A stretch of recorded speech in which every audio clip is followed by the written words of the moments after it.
Hello friends, welcome back to my channel. और अभी recently Bikaner Guwahati express का न्यू जलपाईगुड़ी से न्यू कोच बिहार स्टेशन के बीच में एक बहुत ही भयानक डिरेलमेंट देखने को मिला था हमें, जिसकी चर्चा सोशल मीडिया पे चारों तरफ काफ़ी ज़्यादा हो रही है और लोगों को अभी तक ये पता नहीं चल पाया है कि ये जो हादसा है या फिर ये डिरेलमेंट है ये किस कारण से हुआ था। सोशल मीडिया पर भी इस डिरेलमेंट के कारण को लेकर काफ़ी ज़्यादा चर्चाएं हो रही है। कोई बोल रहा है कि ये सोची समझी साजिश हो सकती है, तो कोई बोल रहा है कि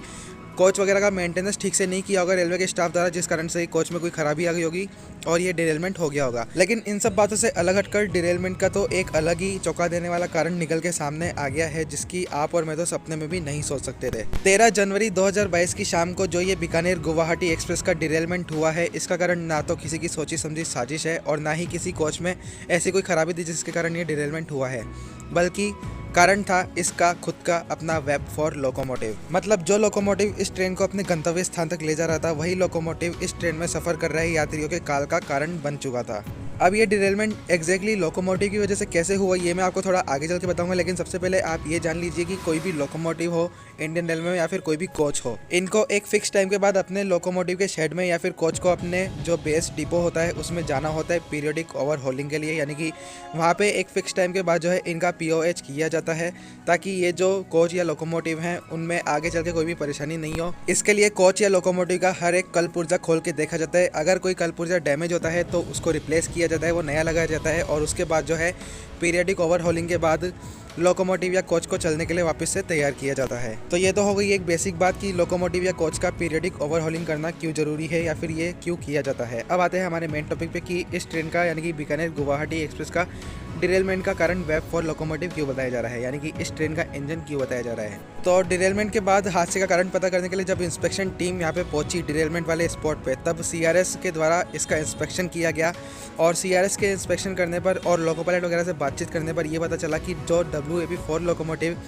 DLS गोंडा शेड का इसको पुल कर रहा था ट्रेन को, यानी कि इसको लेके जा रहा था, वो अपनी POH यानी कि पीरियडिक ओवरहॉलिंग की डेट से 2 महीने ज़्यादा ओवरड्यू चल रहा था। यानी कि उसकी जो POH की डेट थी वो 2 महीने पहले की थी, लेकिन अभी तक भी उसका POH नहीं किया गया था। तो इस कारण से जो लोकोमोटिव की ट्रैक्शन मोटर थी, अब ट्रैक्शन मोटर आप जानते हो कि जो लोकोमोटिव के बोगीज में फिट होती है और ट्रैक्शन मोटर का जो वजन है वो काफ़ी ज़्यादा हैवी होता है, अबाउट 1 and 2 टन आप मान सकते हो। तो इतनी भारी भरकम ट्रैक्शन मोटर में कुछ टूट फूट हो गई थी या फिर ट्रैक्शन मोटर के शायद नट बोल्ट ढीले हो गए होंगे उसकी बोगी फ्रेम से, जिस कारण से जो ट्रैक्शन मोटर है लोकोमोटिव की वो लोकोमोटिव से निकल के अलग हो जाती है, नीचे पटरियों पर गिर जाती है, जिस कारण जो है पीछे वाले कोच इस ट्रैक्शन मोटर पर चढ़ जाते हैं, जिस कारण से ये डिरेलमेंट हो जाता है। अब डिरेलमेंट का जो ये कारण है ये सुनने में सच में बड़ा ही अजीब लगता है, क्योंकि ऐसा केस जो है वो हमें पहली बार सुनने को मिला है इंडियन रेलवे के अंदर। लेकिन CRS के द्वारा एक्सीडेंट या फिर डिरेलमेंट का इंस्पेक्शन करने के बाद यही पता चल पाया है कि जो लोकोमोटिव की ट्रैक्शन मोटर है वो लोकोमोटिव के POH डेट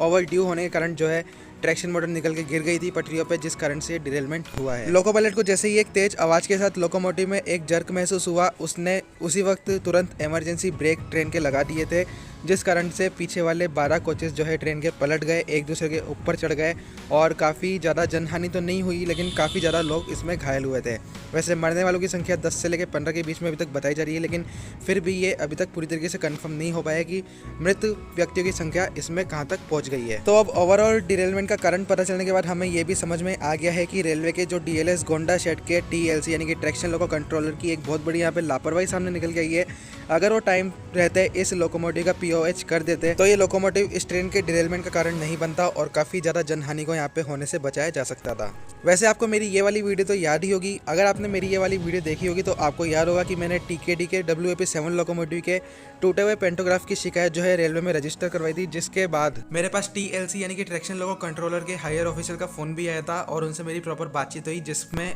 उनसे मुझे कोई सेटिस्फाई आंसर नहीं सुनने को मिला। तो ये भी जो है TLC की तरफ से एक लापरवाही वाला केस था कि एक लोकोमोटिव जो कि टूटे हुए पेंटोग्राफ के साथ ट्रेन को 80 किलोमीटर/आवर की स्पीड पे जो है पुल कर रहा है और उसको जो है पता होने के बाद भी चेंज या ठीक नहीं किया गया है। हालांकि उस लोकोमोटिव के टूटे हुए पेंटोग्राफ की वजह से कोई बड़ा हादसा तो नहीं हो सकता था, लेकिन फिर भी क्योंकि ट्रेन डेली के डेली 15 से 20 मिनट आधे घंटे लेट चल रही थी, तो ये उन पैसेंजर्स के लिए एक बहुत ही चिंता का विषय बना हुआ था जो कि अपने काम पे टाइम पे पहुंचना चाहते हो। लेकिन लोगों के टूटे हुए पेंटोग्राफ की वजह से ट्रेन की स्पीड कम हो गई थी, जिसकी वजह से वो अपने काम पे टाइम पे नहीं पहुंच पा रहे थे। इसके अलावा भी हमें 12 जनवरी 2022 को लखनऊ वालों की तरफ से एक बड़ी लापरवाही देखने को मिली, जिसमें में उन्होंने हाईराइज ओएचई सेक्शन पे चलने वाली ट्रेन लखनऊ अहमदाबाद एक्सप्रेस में नॉन हाईराइज पेंटोग्राफ वाला एक WAP4 लोकोमोटिव भेज दिया था, जिसकी वजह से ट्रेन को जयपुर में 1 घंटे खड़ा रहना पड़ा लोको चेंज प्रोसेस के कारण, और ट्रेन 1 घंटा जयपुर में लेट हो चुकी थी। तो इस टाइप की जो लापरवाही है, इसमें रेलवे को काफ़ी ज़्यादा सुधार करने की अभी ज़रूरत है, क्योंकि टाइम टू टाइम ऐसी लापरवाही किसी भी बड़े हादसे का कारण बन सकती है। बाकी गाइस मैं बोलना चाहूँगा कि इतना ही था मेरी तरफ से आज की इस वीडियो में। आई होप आपको ये वीडियो की जानकारी पसंद आई होगी। अगर आपको ये वीडियो पसंद आई तो इस वीडियो को जोर से लाइक कर दीजिएगा,